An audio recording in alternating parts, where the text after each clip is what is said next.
në një arsimtare të shkollës fillore ku edhe unë kam qenë zënës, edhe takoj 50 vitet e gjeneratës time,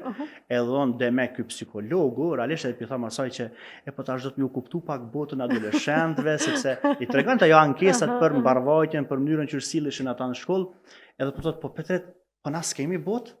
po ti s'ke pasët botë, po unë s'kam pasët botë, as unë kaluve në moshën 13-14 vjeqare, 15 vjeqare, as ke kaluve të në moshën 14 vjeqare, 15 vjeqare, as ka pas komplet klasa jote që një kom 50 nxënës, as ka pas heq bota jo. Pra është bota veç për këta gjenerata tash, një farforme. Pse e thash që ta?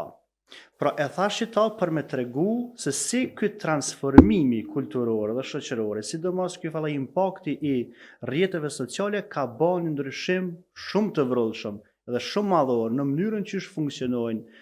brenda vetes dhe brenda komunitetit që ka filloi shoqëria realisht.